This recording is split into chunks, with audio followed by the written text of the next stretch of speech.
Hello everyone, welcome to the Narayana Group paper discussion session. So today we are going to discuss the JEE Mains paper which was held on 4th September afternoon session. Okay. So today we are going to discuss the chemistry part. So this is a memory based question paper. Here and there in this question paper there may be some mistakes and some data may be changed. If I find any mistakes, I will update you and we'll start our paper discussion. So let us start our discussion. So question number 1. So in this question, para-methyl aniline is given. This is first reacted with NaNO2 and HCl at 0 degree Celsius and then reacted with Cu2Cl2. Okay, then the product obtained was reacted with Cl2H nu. Then it was reacted with the sodium and ether. So now if you see this reaction, first reaction with NaNO2 and HCl, aniline will show the diazotization reaction. So if you write the reactions, so NH2 CH3, this on reaction with NaNO2 HCl at 0 to 5 degree Celsius, it will form diazonium salt N2 plus Cl minus and CH3. So then this was reacted with Cu2Cl2 and HCl. So this is a Sandmeyer reaction. So in this reaction what happens, the diazonium group will be replaced by the chlorine. So we will get Cl and CH3. Then this is further reacted with chlorine in presence of light.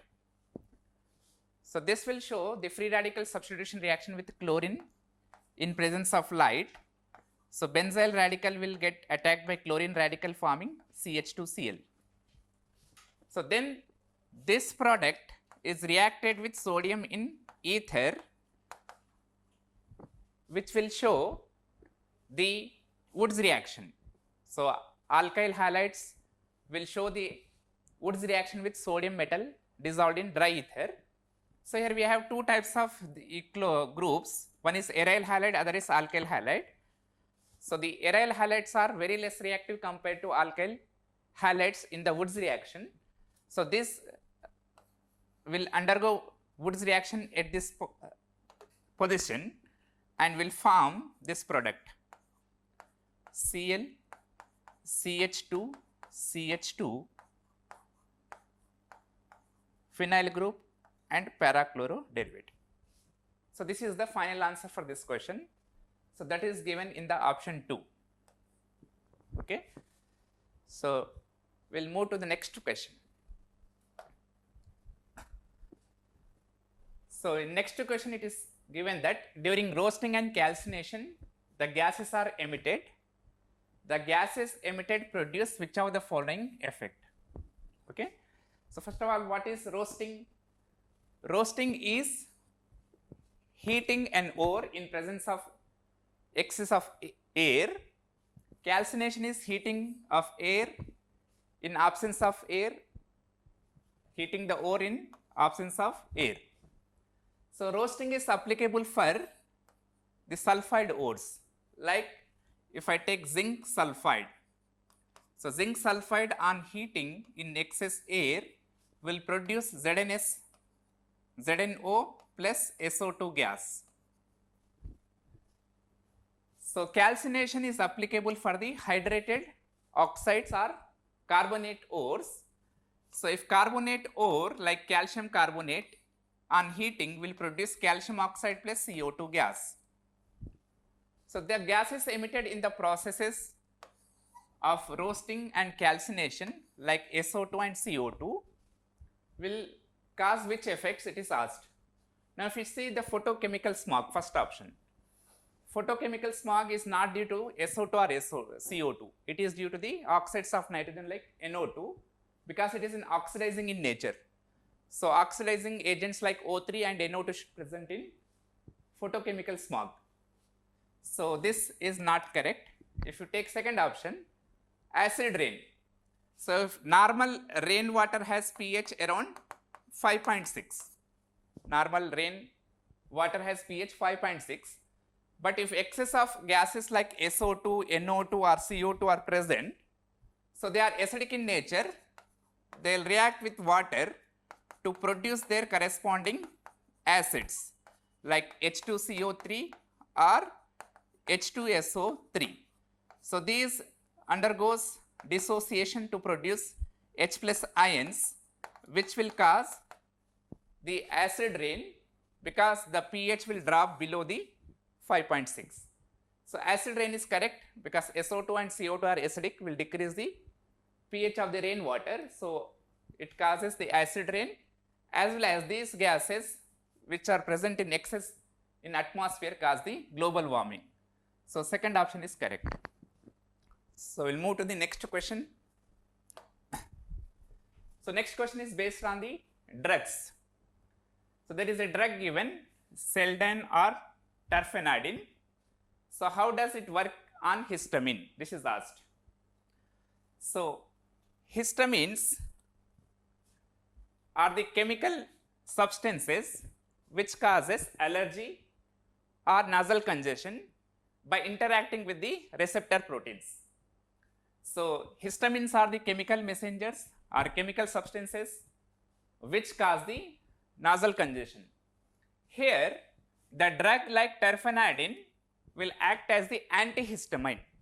So antihistamine will bind to the receptor protein and decrease the chances of histamine to bind with the receptor proteins. So here the synthetic drug terfenadine act on histamine by binding with the receptor protein site and inhibit the binding of the chemical substance histamine on the receptor protein. So the second option is correct for this question. So we'll move to the next question. So in this question an ether is given, the ether is reacted with HI, so alcohol is produced, the alcohol further reacted with concentrated H2SO4. So it is asked find the major product of the sequence. So finally we should identify what is the product B. So in this reaction the first HI react on ether, so it will produce alkyl halide alcohol. So this reaction proceeds to SN2 mechanism if there is no possibility of formation of stable carbocation like tertiary carbocation, benzyl carbocation. So in that case the H plus will protonate this oxygen forming this intermediate. Now we have iodide ion as the nucleophile. This iodide ion can react on this carbon or on this carbon. So attack of iodide ion on this carbon gives major product because this is a less hindered carbon, whereas on this carbon a large group is attached. So SN2 attack will be less feasible compared to attack of I minus on this carbon. So this I minus will attack on this carbon, so showing an SN2 reaction will give the CH3 CH2I plus the alcohol. What is the alcohol? CH3 CH2 CH CH3 and CH2OH. So this is the alcohol produced, so that is given as A. This is the product A. Now this is reacted with concentrated H2SO4 and heated. So alcohols in concentrated H2SO4 undergoes dehydration. So dehydration of alcohols follows the E2 mechanism if it is secondary and tertiary. Primary alcohols follows the E2 mechanism. So in E2 what happens? The protonation of alcohol takes place to form an intermediate. In the same step H plus will be lost by the intermediate.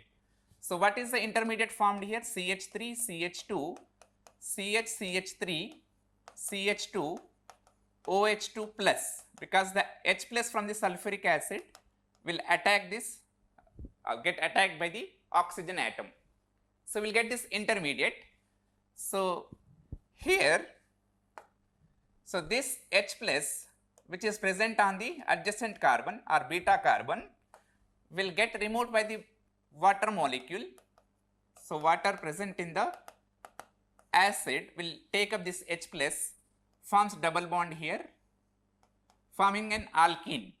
So what is that alkene? CH3, CH2, C, CH3, double bond CH2. So this alkene is formed.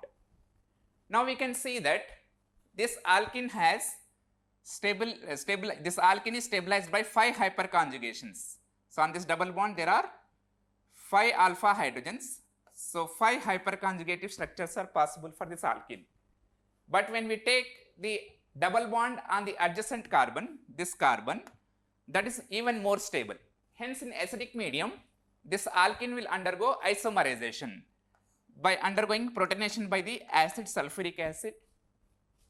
So this will undergo protonation to form the stable carbocation now, that is CH3CH2, CH3 plus and CH3. So again a carbocation is formed, tertiary carbocation is formed as intermediate. Now to form major product, there are 2 possibilities. Now this can lose this H plus or this H plus. Okay, if I remove the hydrogen from this carbon, that will give the stable alkene because it will have the more hyperconjugation. So that means if I remove this H plus, so I will get this alkene, that is CH3, CH, double bond C, CH3 and CH3. So therefore, in this product we have how many hyperconjugation? 3 plus 3 plus 3. So 9 hyperconjugative structures are possible which is stable. So that means in this question, first alcohol is formed, then alcohol formed is 1 degree alcohol which undergoes dehydration by E2 mechanism, which undergoes isomerization in acidic medium to produce this stable alkene. So this alkene is given in option 2. Okay. So we'll move to the next question. So in this question it is asked to find the final product. So here there is an alkyne which is reacted with base, then alkyl chloride, then sequence of reactions are given. We will try to write the products here. So here in the first step LiNH2 has the base NH2 minus. This NH2 minus takes up this acidic hydrogen which is attached to a C triple bond C. So that will give the intermediate HC triple bond C minus. So this will react with alkyl chloride. So what is the alkyl chloride given? CH3, CHCl, CH3 and CH3. So this will attack this alkyl chloride by SN2 reaction, SN2 mechanism. This will leave, chloride group leaves as the leaving group. So we'll get the product HC triple bond C, CH, CH3, CH, CH3, CH3. This is the product obtained after the reaction with the base and alkyl chloride. Now this alkyne is reacted with HgSO4, H2SO4. So with H2SO4 and HgSO4 it will undergo hydration. So in hydration alkynes forms the aldehydes or ketones. So addition of water takes place on this carbon or on this carbon. So the water will add on the carbon where there is a stable carbocationic character. So it will add here and form HC, CH3, C double bond O, CH, CH3, CH, CH3 and CH3. So this is the product after reacting with the HgSO4 and H2SO4. Now this product formed is reacted with NaBH4. So NaBH4 is a reducing agent that will convert this ketone group into alcohol. So after reaction with NaBH4 we will get CH3CHOH, CHCH3, CH, CH3 and CH3. So this is the product after reaction with NaBH4. So now this product is reacted with again concentrated H2SO4. So this is reacted with H2SO4 and heated. So as we discussed here, alcohols again undergoes dehydration with H2SO4 on heating, just like the previous question. So in this question, secondary carbocation is formed by protonation and removal of water. We'll get CH3, CH plus, CH, CH3, CH, CH3 and CH3. Okay. So now it will undergo the alkyl shift, hydride shift. So on hydride shift we will get the CH3, CH2, C plus CH3,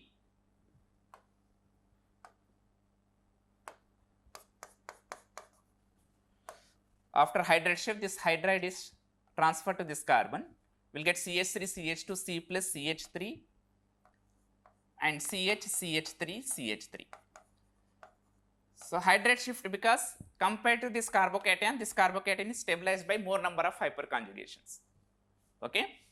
So now, so this will lose the beta hydrogen, again this hydrogen. So to form alkene, so that will form CH3, CH2, C, CH3, double bond, CH3 and CH3. Okay. So this is the final product. First, the nucleophile formed is attacking on the alkyl chloride to form the alcohol, which undergoes dehydration by rearrangement of the carbocation. So finally, we'll get this product. So this product is given in the option 2. Okay. So we'll move to the next question. Now, so in this question, it is asked, which is more reactive with aqueous silver nitrate? Now, if you see here, some alkyl bromides are given with some different substituent attached to it. So, with aqueous silver nitrate, this alkyl halide shows the substitution reaction, SN1 reaction. So, in that case, the reaction proceeds to carbocation intermediate. So, first, when this is added to aqueous silver nitrate, this will lose the bromide ion and produce the carbocation like this. So if you take second one, this will produce the carbocation OCH2 plus. So on losing this bromide ion, this will produce the intermediate N ethyl group and CH2 plus. The fourth molecule will produce the carbocation N phenyl group and this plus. So the reaction will be fast if the intermediate produced is stable. Now we should check which factors are stabilizing this carbocations.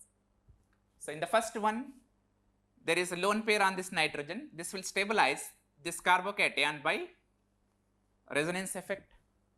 Here also there is lone pair. This will stabilize this carbocation by resonance effect. Here also nitrogen can stabilize the carbocation by resonance effect. Here there is no such resonance effect to stabilize this carbocation. Now we see that in the first three carbocations there is stability by resonance effect. In this, nitrogen can stabilize the better compared to oxygen, because nitrogen is a better electron donor compared to oxygen, or better plus M group compared to oxygen. So now either 1 or 3 is more reactive. Again we should see what is the stabilizing factor present in the each of these two. Now if you see this third one, this lone pair can involve in the resonance with this carbocation as well as with resonance with this phenyl group also. So in that case, there is a possibility of this carbocation to get stabilized by lone pair is less compared to the stabilization of this carbocation by this nitrogen in the first case. Hence, this carbocation is most stable among the carbocations formed in this reaction. As this carbocation is formed is most stable, this alkyl halide is more reactive towards the SN1 reaction with silver nitrate. So this intermediate produced by get attacked by water molecule finally it will produce the alcohol like this. So this is the final product. So here just reactivity is asked, so this will be more reactive. Okay. So we'll move to the next question. So this question is based on the surface chemistry colloids, properties of colloids. Here there is a blue ink solution. To this different substances are added. One is water, egg-albumin, acetic acid and HCl. Okay. So ink solution is colloidal solution. Colloidal solutions are generally stabilized by addition of the hydrophilic colloids. So in this case, egg-albumin is an hydrophilic colloid. So some more examples are like proteins. Starch can act as the hydrophilic colloid. So this hydrophilic colloid, when it is added to the any other colloid, in this case like blue ink, which is not so stable, it can be stabilized by adding egg-albumin, because egg-albumin forms the layer around the other colloid and it will have the better interaction with the solvent or dispersion medium like water. So hence these lyophilic colloids can act as the protective colloid to the blue ink solution in this case. So second option is correct for this question. So we'll move to the next question. So this question is based on the coordination compounds. So it is asked which of the following show maximum paramagnetism. So there are some ligands are given, PPH3, oxalate and glycinate. So the first question, if you take the first option, in this the metal ion is cobalt plus 3. Cobalt plus 3 has the configuration 3d6. So here oxalate and ammonia are strong field ligands. So in case of the octahedral complexes, cobalt plus 3 shows the pairing with oxalate and ammonia. So before pairing we have the 6 electrons in the this 3d subshell. 4 unpaired electrons are there, but as these are acting as strong field ligand, pairing of electron takes place. This electron pairs with this and this electron will pair with this. So finally we will have the 3 pairs of electrons. So the number of unpaired electrons are 0. So paramagnetism is not shown by this complex. It is diamagnetic complex. Similarly, if you take the second complex, in the second complex it is the ethylenediamine, bipyridine and ammonia are neutral ligands. So iron is +2 oxidation state in this complex. So again here ethylenediamine, bipyridine and ammonia, bipyridine and ammonia are these are strong field ligands. So again this is also D6, pairing takes place. Again we will get the 3 pairs of electrons because the Fe+2 also has the 3d6 configuration. So in presence of strong field ligand, pairing takes place. So there is no unpaired electron. This will also shows the diamagnetic nature. So there is no paramagnetism in this complex also. If you take the third complex, that is palladium +2. So it has 4d8 configuration. So 4d8 configuration means in the free metal ions there are 2 unpaired electrons like this. 2 unpaired electrons are present in the free metal ion. But the 4d and 5d series elements generally form the low spin complex. Again these are glycinate is a bidentate ligand, PPS3 is also bidentate ligand. So irrespective of the nature of ligand, 4d and 5d series elements form the low spin complex. Hence this electron will pair here and will get 4 pairs of electrons. So there is no unpaired electron. So this is also diamagnetic in nature.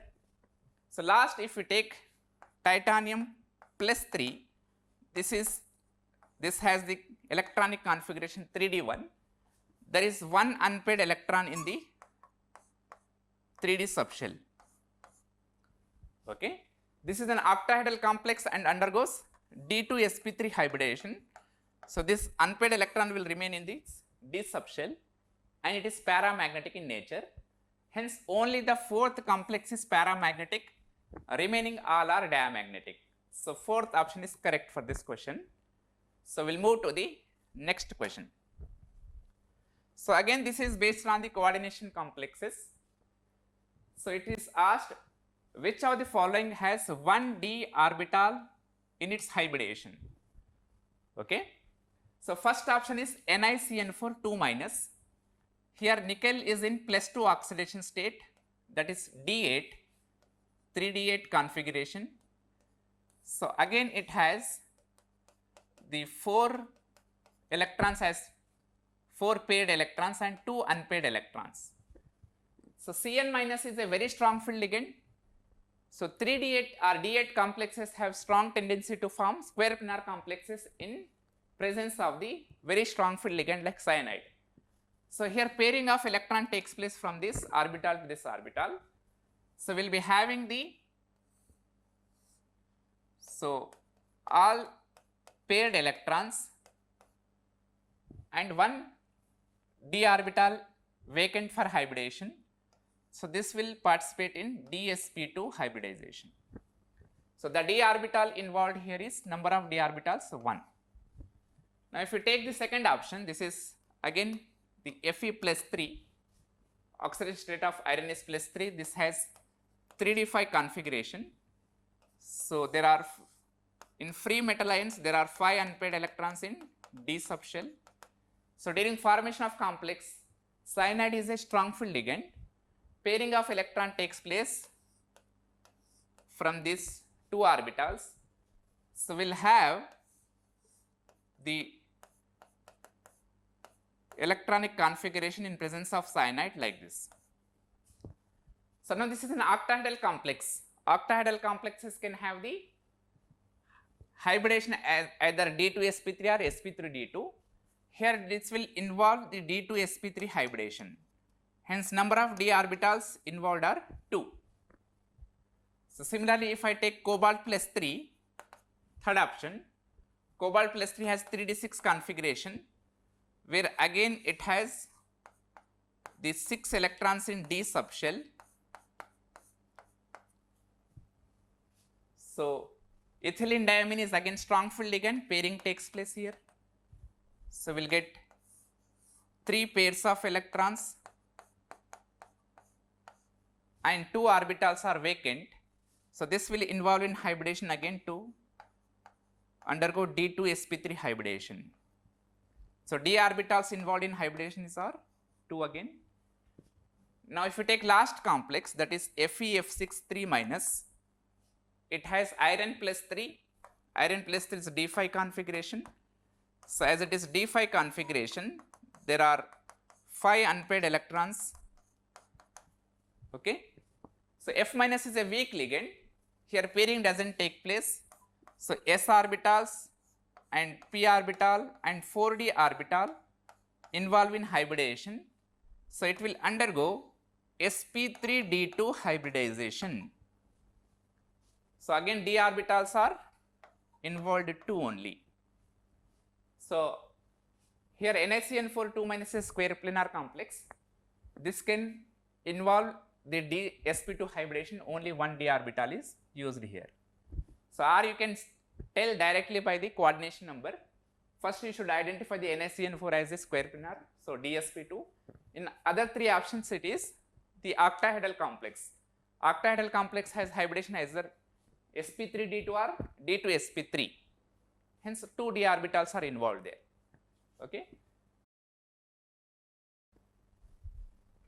So, in this question, wavelength of Lyman series is given as lambda, that is for the shortest wavelength.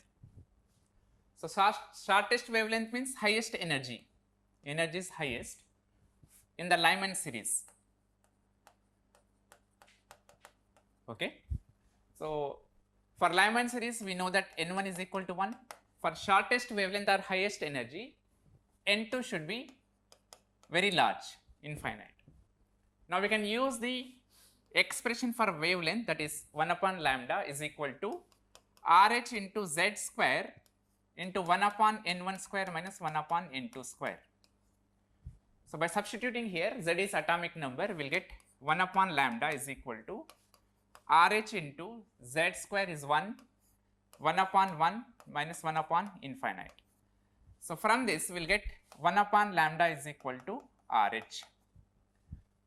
So now we will find the longest wavelength for Balmer series. For Balmer series we know that N1 is equal to 2. For longest wavelength or least energy, it should be first line. So N2 is equal to 3. So if you calculate wavelength as lambda 2, 1 upon lambda 2 is equal to RH into Z square. Z is 2 for helium, 2 square into 1 upon 2 square, that is 4, minus 1 upon 3 square, that is 9. So we will get RH into 4 into 5 by 36.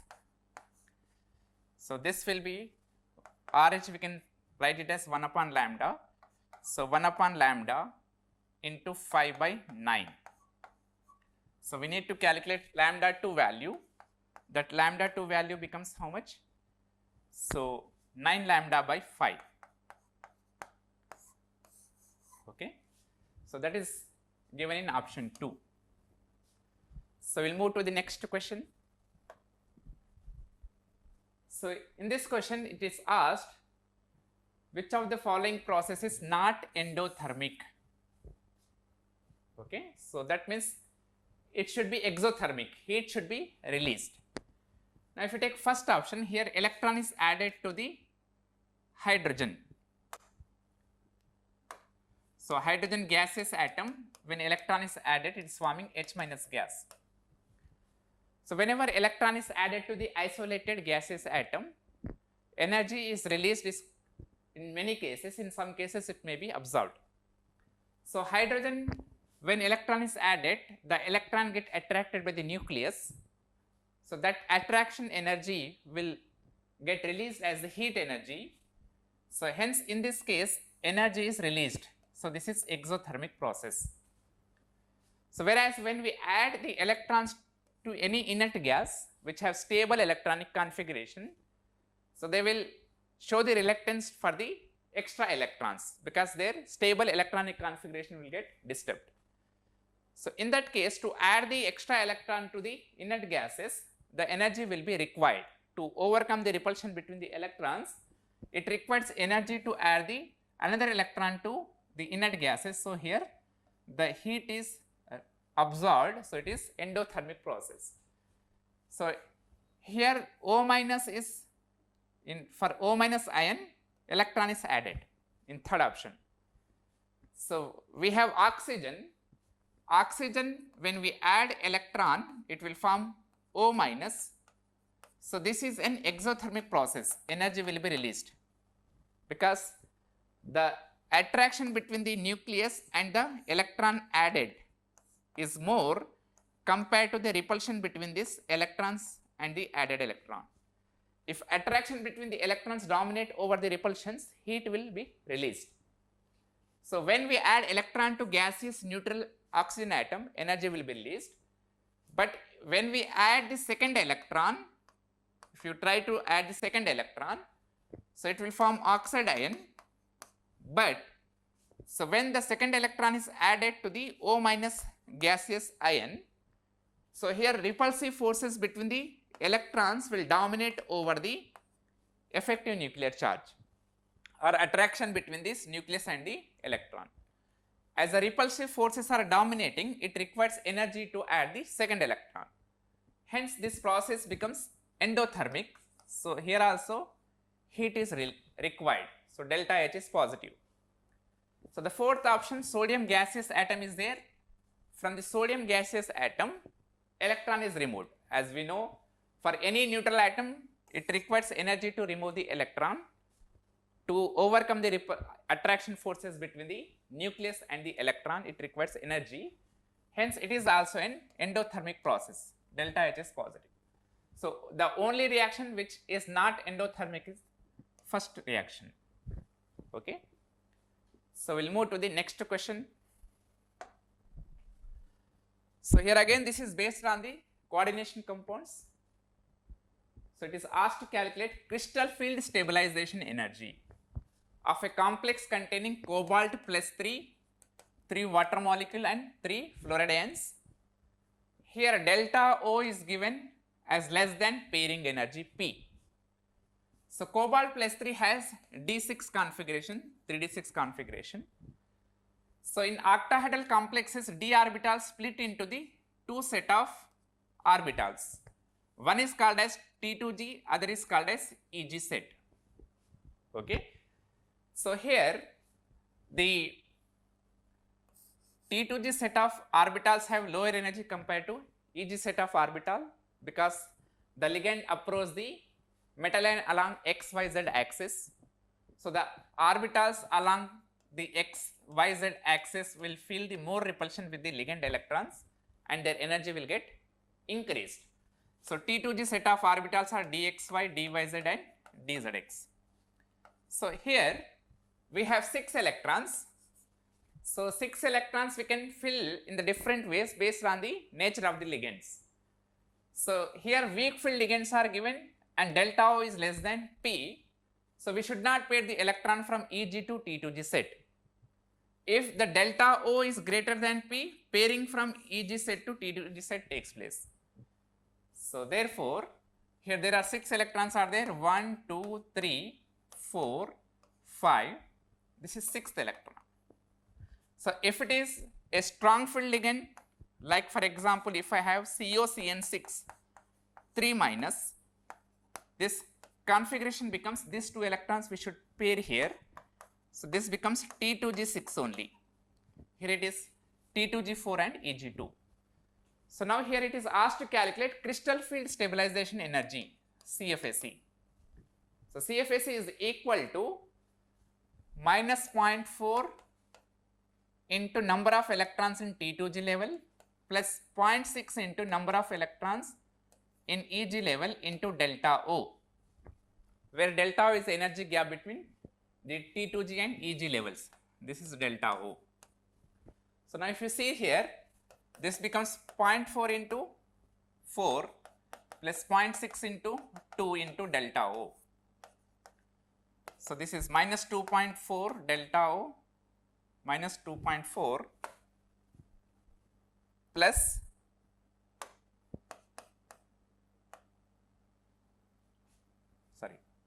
1.6. So this becomes 1.6 plus 1.2 delta O. This is equal to minus the 0.4 delta O. So here we can see that there are 2 options with minus 0.4 delta O. Here also there is an option with minus 0.4 delta O.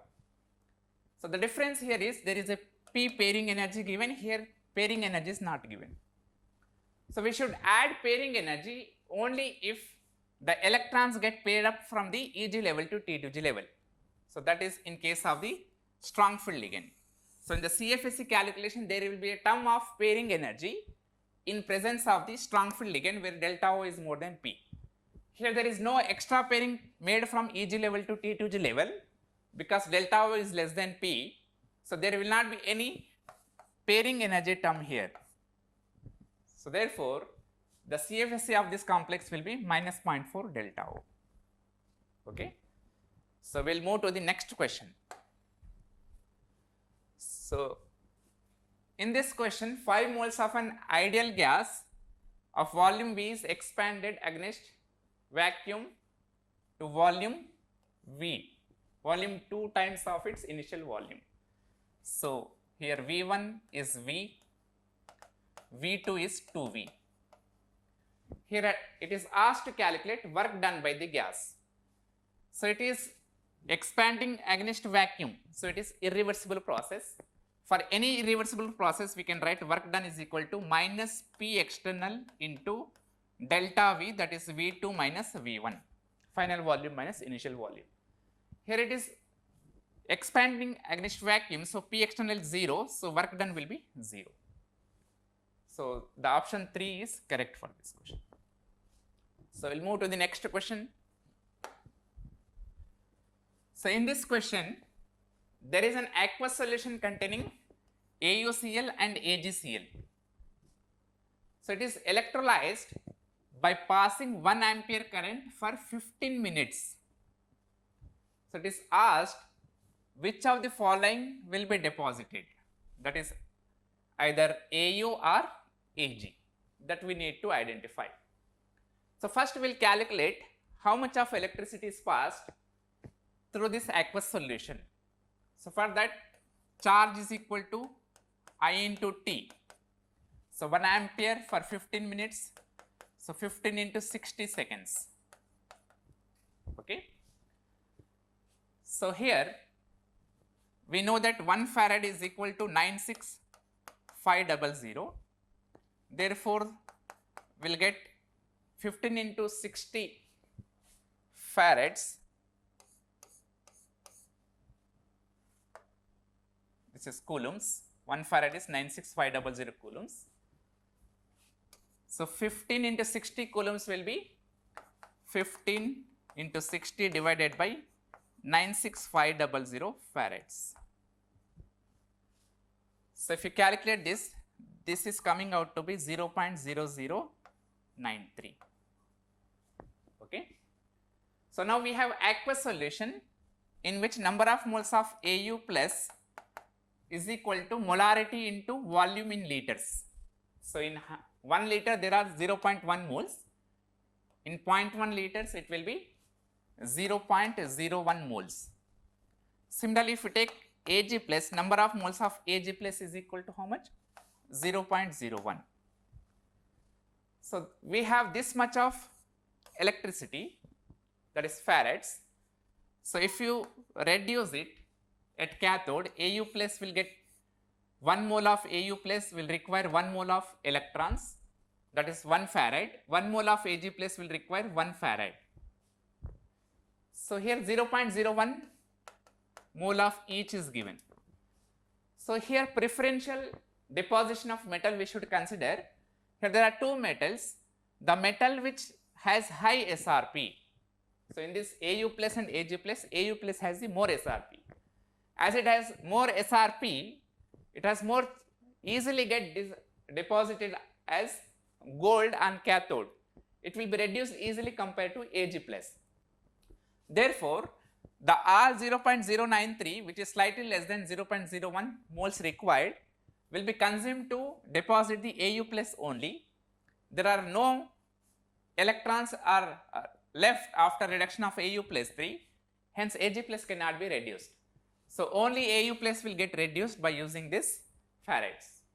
So that option A is correct. Okay. So we'll move to the next question. So in this question, it is given that there is an alkaline earth metal, its sulfate is soluble in water, hydroxide is not soluble in water, and its oxide doesn't have the rock salt structure, then metal is. Now if you take alkaline earth metals, beryllium, magnesium, calcium, strontium and barium are the second group elements. In this second group elements, beryllium and magnesium forms their soluble sulfates. That means BeSO4 and MgSO4 are soluble. So these two are water soluble. Remaining sulfates of calcium, strontium, barium, that is calcium sulfate, strontium sulfate and barium sulfate are sparingly soluble or insoluble in water. Because here the hydration enthalpy of ions is more than the lattice enthalpy of the sulfates. So therefore, the beryllium sulfate and magnesium sulfate are water soluble. So by looking at the first condition, we should check between beryllium and magnesium, because sulfate should be water soluble. Now if you take the oxides, so both beryllium oxide and magnesium oxide are sparingly soluble in water, so that they are not readily soluble in water. So again the second condition is satisfied by both beryllium and magnesium. So beryllium oxide and magnesium oxides are sparingly soluble in water because their lattice enthalpy is more than the hydration enthalpy. So here if you see, so the second condition, the third condition is that the oxide doesn't have the rock salt structure. So hydroxide is insoluble, beryllium oxide, and if the oxides are insoluble, their hydroxides are also insoluble. So beryllium hydroxide and magnesium hydroxide as well as beryllium oxide and magnesium oxide are insoluble. So that means the first condition, if you take sulfide is soluble, is satisfied by both beryllium magnesium. Hydroxide is insoluble, is satisfied by both magnesium and the beryllium. So third one is it has a structure different from the rock salt structure. So beryllium oxide has structure similar to woodsite structure, but other alkaline earth metal oxides, that is magnesium oxide, calcium oxide, strontium oxide, barium oxide, have the rock salt type structure. So woodsite structure means here oxide form HCP and beryllium plus 2 is present in the alternate tetrahedral voids. Okay. So that means the element which is satisfying all these conditions is beryllium, forming water soluble sulfate, water insoluble hydroxide, oxide having the structure other than rock salt structure. Okay. So we'll move to the next question. In this question it is asked, in which of the following reaction hybridization of underlined atom is changed? Now if you take the first reaction here in first reaction XCF4 is given, which is reacted with SbF5. So SbF5 is a Lewis acid. So with Lewis acid, xenon fluoride act as the fluoride donor. So as it is a fluoride donor, it will lose its one of the fluoride to produce XCF3 plus XCF. One fluoride is lost, so it will form what? XCF3 plus, and SbF5 will get the fluoride, it will form SbF6 minus. So this is the product in the first reaction. Now here there are two xenon compounds. In the reactant this is XCF4. XCF4 has 4 bond pairs and 2 lone pairs like this. So it is square planar. The xenon is sp3d2 hybridized, whereas in the product XCF3, xenon has 3 bond pairs and 2 lone pairs. So and positive charge on xenon. Therefore, this xenon is sp3 hybridized. So here we can see that the xenon is undergoing change in hybridization in the first reaction. So first is correct. If you check the other reactions here, S3PO2 on disproportionation produces S3PO4 plus PH3. So here if you see the structures of H3PO2, H3PO2 is monobasic acid, whereas H3PO4 is tribasic acid. So in both the cases the phosphorus has 4 bond pairs, it is sp3 hybridized as well as sp3 hybridized. So there is no change in hybridization of phosphorus. So here according to Drago's rule, phosphorus do not undergo any type of hybridization. So in the second case there is no change in hybridization of phosphorus. So if you take third case, when NaCl is heated with concentrated H2SO4, so it will form HCl vapors, and depending on temperature it can form NaHSO4 or Na2SO4. When temperature is very high it will form Na2SO4. At moderate high temperatures it will form NaHSO4.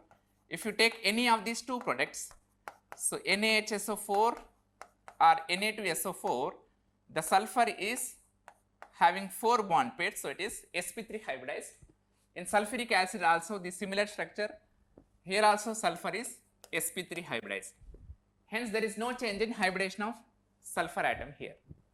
Now if you take the fourth option, here NH3 is reacted with boron trifluoride, BF3 is then Lewis acid. Hence, so Lewis acid will take up the lone pair from the ammonia, which is a Lewis base, forms a Lewis acid base complex in which the nitrogen atom donates its lone pairs to the boron atom. So we will get this Lewis acid base complex in which this nitrogen has 4 bond pairs, so it is sp3 hybridized, Similarly, if you take ammonia, ammonia also has 1 lone pair and 3 bond pairs. So it is also sp3 hybridized. So there is no change in hybridization of nitrogen here also. So the only reaction in which the one of the atom is undergoing hybridization change is first reaction. So first is correct answer. So we'll discuss next question. In this question, there are two reactions are given. There are their equilibrium constants Kc. We can take Kc is given. It is asked what is equilibrium constant for this reaction. Now, if I take the expression for K equilibrium 1, that will be B concentration of products upon reactants. So it is B into C upon A. Similarly, I can write Kc of reaction 2 as concentration of P upon concentration of B into concentration of C. So if you write the required equilibrium constant for this equation, that becomes concentration of P upon concentration of A. So now if I multiply with K1 and K2, so what do I get? I will get concentration of P upon concentration of A, because this BC will get cancelled, P upon A. So that is required equilibrium constant for this equation. Therefore, I can write K is equal to K equilibrium 1 into K equilibrium 2. Okay, that is given in option 1. So we'll move to the next question. Here, there are two solutions. One is NaCl, other is glucose. So osmotic pressures of these two solutions are given. Glucose solution osmotic pressure is 0.2 atmosphere, whereas sodium chloride solution osmotic pressure is 0.1 atmosphere. So 1 liter of NaCl and 2 liters of glucose are mixed at the same temperature. It is asked what is the osmotic pressure of the resultant solution. Okay. So here we know that the osmotic pressure can be written as the C or molarity into RT, CRT. So here we can include the Van 't Hoff factor also, I. So now if I take NaCl solution including its Van 't Hoff factor, I can write pi is equal to pi 1 equal to C1 into RT. For second solution, glucose solution, I can write osmotic pressure pi 2 is equal to C2 RT. So now we'll derive an expression for the resultant osmotic pressure. So we know that the resultant molarity can be written as C, that is equal to C1 V1 plus C2 V2 by V1 plus V2. That is net number of moles of solute upon total volume of solution. Number of moles of solution is molarity into volume, number of moles of glucose is molarity into volume. So we have added the total number of moles and divided by total volume in liters, that will give the net resultant molarity. Okay. So if we replace with this pi, C resultant becomes what? Pi resultant by RT, this equal to C1 is equal to pi 1 by RT into V1, C2 is equal to pi 2 by RT into V2 divided by V1 plus V2. So finally we can write by cancelling this RT over here, we will get pi resultant is equal to pi 1 V1 plus pi 2 V2 divided by V1 plus V2. So substituting these values, pi 1 is given as 0.1, volume of NaCl is given as 1, plus pi 2 is given as 0.2, volume is given as 2 for glucose solution, net volume is 3. So this becomes what? 0.5 upon 3. But the answer is asked in terms of x into 10 power minus 3 atmospheres. So we can write this as 500 upon 3 into 10 power minus 3. This osmotic pressure can be written as 500 upon 3 into 10 power minus 3. So if you calculate this, we will get 166.66, or we can round off it to 166.66. 0.67. So any of these two can be correct answer. Okay. So we'll move to the next question. In the next question, it is given that temperature is changed from 27 degrees Celsius to 42 degrees Celsius. Here, the number of molecules having the energy greater than threshold energy becomes 5 times. Then calculate activation energy. Now this is a question based on Arrhenius equation. Arrhenius equation we can write rate constant K is equal to A into e power minus EA by RT. So if you take ln both sides, it becomes ln K is equal to ln A minus EA by RT. So from this, we can use both the temperatures. At temperature T1, the equilibrium constant is K1. At temperature T2, equilibrium constant is K2. So by subtracting these two, we will get ln K2 by K1 is equal to EA by R into 1 upon T1 minus 1 upon T2. So here,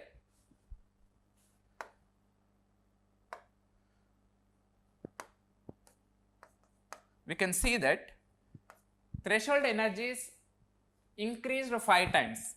What does it mean? The molecules which are crossing this barrier is number of molecules which are crossing this barrier are increased by 5 times. That means rate of reaction is increased by 5 times. So on increase in temperature, rate of reaction is increased by 5 times. That means the rate constant is increased by 5 times. So K2 by K1 we can write ln 5, that is equal to EA upon R value is given in joule, that is 8.314. So into 1 upon T1, that is 300 degrees Celsius minus 1 T2, that is 300 Kelvin and 350 Kelvin. So this we can write EA is equal to ln 5. Ln 5 is given as 1.60 into 8.314 into 300 into 315 divided by the 15. So this is the activation energy. So the answer is asked in the kilojoules. So after solving this in kilojoules, we will get the answer as 88.30. Okay. So we'll move to the next question. Here, so 100 ml of 0.1 normal Na2CO3 is given. The mass of solute is 1.43 grams. Then it is asked to calculate how many water molecules are present with the Na2CO3. Here normality is given. So normality we know that N factor into molarity. Here sodium carbonate is a salt where its N factor is 2, we can take normality is equal to 2 times of molarity. So molarity becomes how much here? The 0.1 upon 2, that is 0.05. This is molarity. So that means in 1 liter solution we have 0.05 moles, but here 0.1 liter is given. The number of moles of solute becomes 0.005. So from this we can calculate weight of the solute. Weight of solute is nothing but number of moles into molar weight. So that becomes weight of solute is equal to 0.05 into the molar weight of Na2CO3 dot XH2 can be written as 106 plus X water molecules, that is 18X. So this weight of solute is given as 1.43.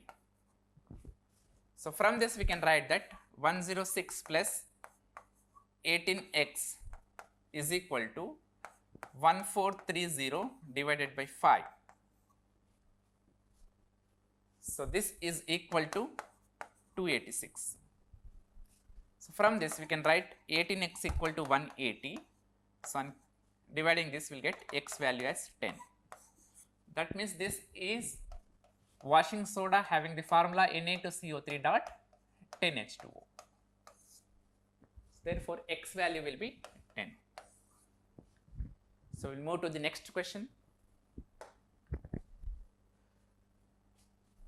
Here, two redox reactions are given. It is asked to balance and identify the coefficient of the products, and we should sum up the coefficient of these products. Okay. In first reaction, Fe plus 2 is oxidized with H2O2 in acidic medium. So, if you write this, we will get 2 Fe plus 2 plus H2O2. Fe plus 2 will be oxidized by H2O2 to give Fe plus 3. As 2 moles is given, here should be 2 moles of Fe plus 3 should be formed. Now, H2O2 will be reduced from -1 H2O2 to water, because whenever H2O2 is an oxidizing agent, it will be reduced to H2O. So, here to balance the H plus hydrogen atom, here 2 H plus ions are given. So, when you balance hydrogens and oxygen, it will be 2 H2O. So, here X equal to 2 and Y is equal to 2. Now, if you take second reaction, in second reaction permanganate is reacted with H2O2. So, in this case permanganate ion is oxidizing agent, it will oxidize H2O2 into O2. So, if you take this B is O2. So, in acidic medium this permanganate ion will get reduced to Mn plus 2. So, therefore, we will get the equation as MnO4 minus plus H2O2, the oxidized and reduced product, if I write permanganate is reduced to Mn plus 2 and H2O2 is oxidized to O2 gas. Here they have given the coefficient already. So, this will be 2 moles, here it is 5 moles. So, 2 permanganate should change to 2 moles of MnO2, 5 moles of H2O2 is oxidized to 5 moles of O2. So, here 6 H plus ions are given. So, therefore, to balance the hydrogens, here how many are there? 10 plus 6, 16 H plus are there. So, we should write the water molecules on right hand side to balance oxygen and hydrogen. It will be 8 H2O. Therefore, here X dash is 2, Y dash is 5 and Z dash is 8. So, on adding this all these values, this is 4 plus 2 6, 6 plus 8 14, 14 plus 5 this is 19. Okay.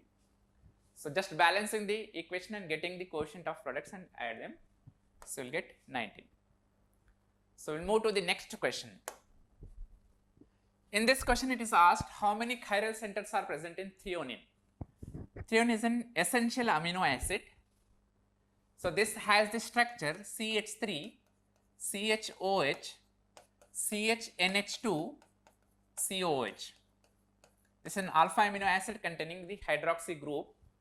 So, now we can see that on this carbon there are 4 different groups. One is hydrogen, NH2 and COH, other this group is present. So, therefore, this carbon is chiral center. So, similarly, this carbon also has a different group, one is hydrogen CH3OH and other this large group is there. Hence, therefore, these two are the chiral centers in the threonine. So, first you should know the structure of threonine. It is easy to identify the chiral centers as the 2. Okay. So, these are the questions in the chemistry part of this paper. Thank you all.